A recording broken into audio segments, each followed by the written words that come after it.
Welcome back everyone. तो आज हम बात करेंगे दिल को रफू कर ले ड्रामा के एपिसोड 16 की, जिसमें दिखाया जाता है कि निकी और अक्षय मिलने के लिए रेस्टोरेंट में आते हैं। वहाँ पर जब अक्षय आ रहा होता है रास्ते में तो रीमा उसे फॉलो करती है। अक्षय को पता चल जाता है तो वो रुक के रीमा की गाड़ी के पास जाके उससे पूछता है कि वो उसे फॉलो क्यों कर रही है। तो रीमा थोड़ी एम्बेरस होती है, बट वो बताती है कि उसने उससे मिलने के लिए मना कर दिया था तो उसे बुरा लग गया, इसलिए वो उसे फॉलो कर रही थी। तो अक्षय उससे बताता है कि वो यहाँ पे एक क्लाइंट से मिलने आया, अगर तो उसे नहीं विश्वास है तो वो अंदर चल के देख ले। तो रीमा कहती है कि नहीं, तो अक्षय उससे बोलता है कि वो शाम को उससे मिलेगा और वो अंदर चला जाता है। वहाँ से निक्की भी बाहर आने लगती है क्योंकि उसे भी थोड़ी एम्बेरसमेंट हो रही होती है कि वो क्या कर रही है, वो शादीशुदा है। तो वहाँ पे अक्षय उसे रोक लेता है और वहाँ पे वो बैठ जाते हैं। वहाँ अक्षय उससे वहाँ पे बताता है कि उसने पहली बार कहाँ पे निक्की को देखा था, मतलब जब वो पार्क में थी।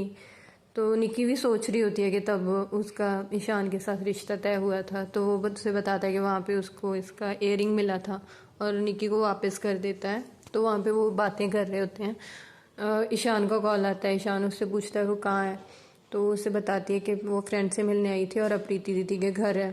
तो वो कहता है ठीक है। वो कहता उसे अच्छा लग रहा होता है क्योंकि उसने उससे कह के इंदर से माफ़ी मांग ली ना ईशान के कहे पे। तो उसे कहता है कि मैं तुम्हें पिक करने आ रहा हूँ। तो निकी उसे काफ़ी मना करती है, बट वो कहता है कि मैं आ रहा हूँ। तो वहाँ से निकी चली जाती है इमीडिएटली और प्रीति दीदी के घर। तो प्रीति उसे देख के थोड़ा चौंक जाती है। तो कहती है कि ईशान भी मेरे पीछे पीछे आ रहा है। तो कहती है दोनों साथ में नहीं आए। कहती है वो ऑफिस से आ रहा हूँ, मैं घर से आ रही हूँ। तो प्रीति को थोड़ी टेंशन हो जाती है कि वो अब क्या करे। तो घर भर साफ करती है, खाना वाना ऑर्डर करती है। वहाँ पे निक्की जो है वो उसे काफ़ी बताने की कोशिश करती है कि मतलब उसके मन में क्या चल रहा है, वो कैसे किसी और की तरफ अट्रैक्ट हो रही है। बट प्रीति अपने काम में व्यस्त होती है, वो सुनती नहीं है। इतने में आकाश जो ईशान होता है वो आ जाता है और वहाँ पे काफ़ी सारी बातें होती हैं और उसके बाद वो लोग घर चले जाते हैं। तो रीमा से वो भी मिलता है, अक्षय जो होता है, शाम को। तो वहाँ पे वो रीमा को समझाता है कि इतना बस ऐसे होने की ज़रूरत नहीं है, वो दोनों फ्रेंड्स हैं। और वो उससे पूछता है कि उसने अपने भाई से इन्वेस्टमेंट के बारे में बात की या नहीं की। बट मेरे को एक बात नहीं समझ में आ रही कि अब अक्षय यहाँ पे सच में निक्की से प्यार करता है या फिर वो एक अपॉर्चुनिस्टिक लड़का है जो रीमा को भी यूज़ कर रहा है और निक्की को भी यूज़ कर रहा है। मुझे नहीं समझ में आ रहा क्योंकि मतलब रीमा ने उसके सामने बोला था कि वो दोस्ती से कुछ ज़्यादा चाहती है और वो उसे मना भी नहीं कर रहा। और वहाँ पे वो निक्की को बोल रहा है, कन्फेस कर रहा है कि मैं तुमसे प्यार करता हूँ, जब से मैंने तुम्हें देखा है मैं सही से रह ही नहीं पा रहा हूँ। और फिर उसके बाद दिखाते हैं कट्टू के मतलब ईशान और निक्की बेडरूम में होते हैं और निक्की अपना वो जो इयररिंग उसने दिया है वो उसको रख रही होती है बॉक्स में और मतलब अक्षय को याद कर रही होती है साथ साथ में। और वहीं रीमा आ जाती है।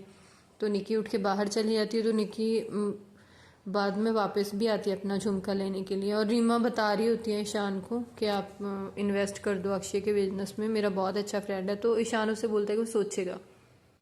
तो रीमा उसे बोलती है कि सोचने की ज़रूरत नहीं है, अगर मैंने कहा है तो आपको लॉस नहीं होगा, प्रॉफिट ही होगा। अगर आप नहीं करेंगे तो मैं इंदर जीजू को बोल दूंगी। तो वो कहता है कि मतलब तुम मुझे थ्रेट दे रही हो। कहती है नहीं, मुझे पता है कि आप कर दोगे। तो बस यही दिखाया था कि मतलब निक्की बाहर जाती है तो अक्षय को मैसेज कर रही होती है। अक्षय उससे पूछ रहा होता है कि ऑल इज़ वेल, तुम्हारे हस्बैंड ने कुछ कहा तो नहीं, तुम टाइम पे पहुंच गई थी। तो निक्की को अच्छा लग रहा होता है और पीछे से वो आ जाता है ईशान। तो आगे देखेंगे कि जो रीमा है ना वो सबको मिलाएगी अपने घर वालों को अक्षय से। तो आगे देखते हैं क्या होता है। निक्की और ईशान की लव स्टोरी आगे बढ़ती है या अक्षय और इसकी निक्की की। तो अभी मुझे ड्रामा समझ में नहीं आ रहा है कि कहाँ को जा रहा है। आप अपने व्यूज़ दे सकते हैं। Thank you very much.